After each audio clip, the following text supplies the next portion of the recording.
শুভ সন্ধ্যা। কৃষি আইন নিয়ে সুপ্রিম কোর্টের দ্বারা গঠিত প্যানেল কমিটির সভা আজ অনুষ্ঠিত হয়েছে। এতে কমিটির ৩ জন সদস্যই উপস্থিত ছিলেন। এদিকে কৃষি আন্দোলন নিয়ে আশার আলো দেখা গেছে। কেন্দ্রীয় কৃষিমন্ত্রী নরেন্দ্র সিং তোমর জানিয়েছেন, কৃষি আইন আপাতত 1 থেকে 1.5 বছরের জন্য স্থগিত রাখতে সম্মত হয়েছে কেন্দ্রীয় সরকার। हमने विस्तार पूर्वक उन्हें कहा कि कानूनों पर विचार करना है और आंदोलन से जुड़े विभिन्न पहलुओं पर विचार करना है, तो निश्चित रूप से समय तो चाहिए और समय चाहिए तो वो समय 6 महीने का भी हो सकता है, 1 साल का भी हो सकता है, 1.5 साल का भी हो सकता है। और सरकार 1-1.5 साल तक भी कानून के क्रियान्वयन को स्थगित करने के लिए सहमत है। এদিকে কৃষক আন্দোলন রোধে দিল্লি পুলিশের একটি আবেদন নাকচ করে দিয়েছে সুপ্রিম কোর্ট। সর্বোচ্চ আদালতের প্রধান বিচারপতি এস.এ. বোবদে বলেছেন, আদালত এ বিষয়ে হস্তক্ষেপ করতে পারে না। পুলিশ আইন শৃঙ্খলা রক্ষায় ব্যবস্থা নিতে স্বতন্ত্র। লাদাখে আজ থেকে শুরু হয়েছে 13 দিনের ক্রীড়া মহোৎসব। জংস্কার ক্রীড়া মহোৎসবের সূচনা করেছেন কেন্দ্রীয় ক্রীড়ামন্ত্রী কিরেন রিজিজু। পর্যটন ক্ষেত্রে বরাবরই আকর্ষণের কেন্দ্রবিন্দু লাদাখের এই অঞ্চল। সেখানে ক্রীড়া উৎসব আয়োজন করে আকর্ষণ আরও বৃদ্ধি করতে চাইছে কেন্দ্রীয় সরকার। আজ দিল্লিতে এনসিসি ক্যাডেটদের একটি জমকালো অনুষ্ঠানে অংশ নেন কেন্দ্রীয় প্রতিরক্ষামন্ত্রী রাজনাথ সিং। প্রজাতন্ত্র দিবসের প্যারেডে অংশগ্রহণকারী এনসিসি ক্যাডেটদের এই অনুষ্ঠানে কেন্দ্রীয় মন্ত্রী বলেন, করোনা সহ প্রাকৃতিক দুর্যোগে এনসিসি ক্যাডেটদের ভূমিকা প্রশংসনীয়। তিনি এতে মহিলাদের অংশগ্রহণ বৃদ্ধি পাওয়ায় সন্তোষ প্রকাশ করেন। गर्ल्स कैडेट्स को भी कमेंडेशन दिया है। मैं गर्ल्स कैडेट्स को भी मैं देख रहा था कि हमारे बॉय कैडेट्स उनके जिस तरीके से वो सामने आ रहे थे, जो चुस्ती दिखाई दे रही थी, वही चुस्ती हमारे गर्ल्स कैडेट्स में हमको दिखाई दी है। हमें खुशी है कि पहले एनसीसी में जहां पर केवल 28% गर्ल्स कैडेट्स थी, आज उनका परसेंटेज बढ़कर अप्रॉक्सीमेटली 33% हो गया है। আগামী 23শে মার্চ অসম সফরে আসছেন প্রধানমন্ত্রী নরেন্দ্র মোদী। ওই দিন শিবসাগরের জৈনাপাথারে আয়োজিত এক সমাবেশে 1 লক্ষ ভূমিহীন মানুষের মধ্যে জমির পাট্টা তিনি বিতরণ করবেন। প্রধানমন্ত্রীর সফর বাস্তবায়িত করতে স্থানীয় জেলা প্রশাসনের প্রস্তুতি জোর কদমে চলছে। সাংসদ তপন গগৈ ও কামাখ্যা প্রসাদ তাসা প্রস্তুতি পর্ব খতিয়ে দেখছেন। দলৰ শীৰ্ষ নেতাই প্ৰধানমন্ত্ৰীৰ আগমন উপলক্ষে হোৱা প্ৰস্তুতিত জিলা প্ৰশাসনক সহায়ৰ হাত আগবঢ়োৱাৰ লগতে প্ৰধানমন্ত্ৰীক আদৰিবলৈ সাজু হৈছে। 23 জানুৱাৰী তাৰিখে জেৰেঙা পথাৰত অনুষ্ঠিত হ'বলগীয়া জনসভাত প্ৰধানমন্ত্ৰীয়ে এই মাটি পট্টা প্ৰদানৰ শুভাৰম্ভ কৰিব।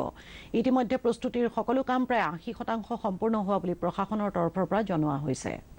আমাৰ এইবাৰ গোটেই অসমখনকে মাননীয় মুখ্যমন্ত্ৰী মহোদয়ে প্ৰায় 1 লাখ পট্টা দিয়াৰ কাৰণে ব্যৱস্থা কৰিছে আৰু সেই প্ৰগ্ৰেমটো শিৱসাগৰ জিলাত মাননীয় প্ৰধানমন্ত্ৰী মহোদয়ে উদ্বোধন কৰিব আৰু আমি শিৱসাগৰ জিলাতো 5500 পট্টা ইয়াৰ বাবে প্ৰস্তুত কৰি তুলিছোঁ।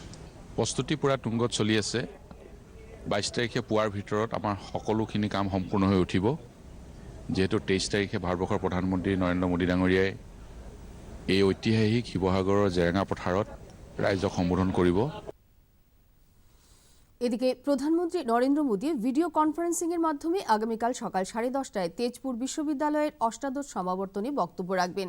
সমাবর্তনে 2020 শিক্ষাবর্ষে উত্তীর্ণ 1218 জন ছাত্রছাত্রীকে শংসাপত্র প্রদান করা হবে। কোভিড-19 নীতি নির্দেশিকা অনুযায়ী শুধুমাত্র পিএইচডি ও স্বর্ণপদক প্রাপকরা এই অনুষ্ঠানে উপস্থিত থেকে তাদের ডিগ্রি গ্রহণ করবেন। আসাম বিধানসভার শেষ অধিবেশন শুরু হবে আগামী 11 ফেব্রুয়ারি। অধিবেশন চলবে 3 দিন। বর্তমান বিজেপি নেতৃত্বাধীন রাজ্য সরকারের এটি হবে শেষ অধিবেশন। এর আহ্বান করেছেন রাজ্যপাল অধ্যাপক জগদীশ মুখী। অধিবেশনে 2021-22 অর্থবছরের কয়েক মাসের জন্য ভোট অন অ্যাকাউন্ট পেশ করবেন অর্থমন্ত্রী হিমন্ত বিশ্ব শর্মা।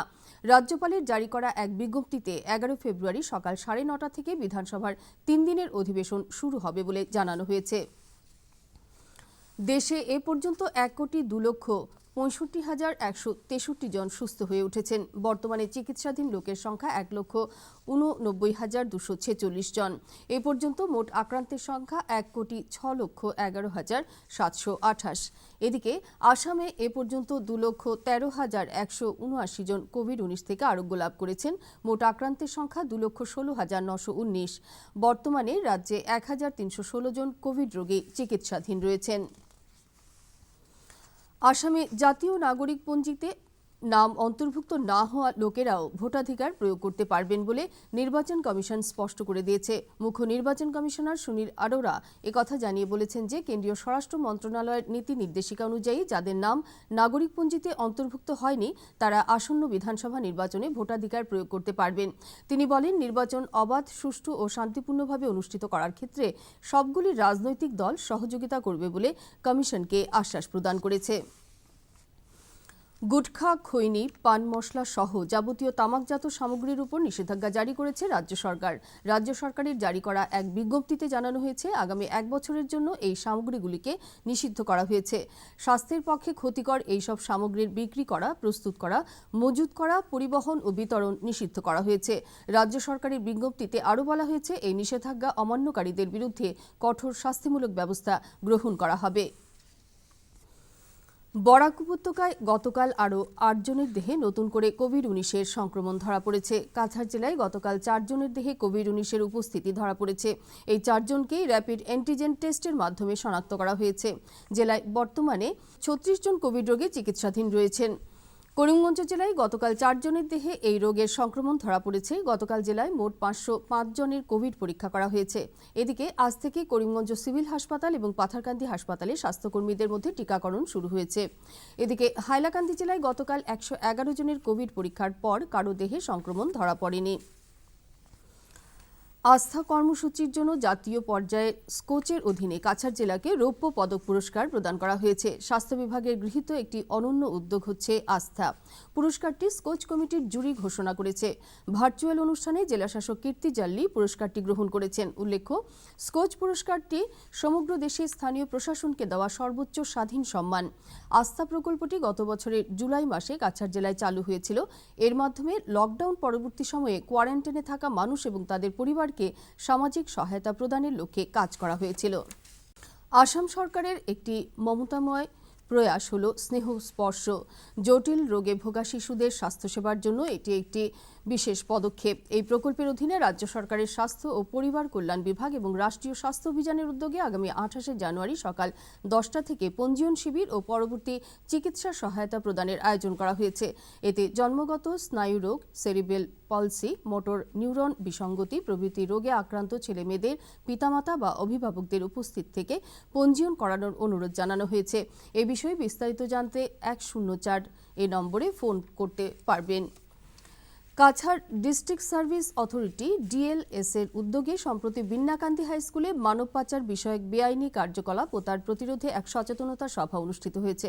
সভার শুরুতে অনুষ্ঠানের উদ্দেশ্য ও তাৎপর্য ব্যাখ্যা করেন জেলা আইন পরিষেবা কর্তৃপক্ষের প্যারালিগ্যাল ভলান্টিয়ার তথা ছোট মামদা হিন্দি হাই স্কুলের অবসরপ্রাপ্ত প্রধান শিক্ষক পি রাজেন্দ্র সিংহ।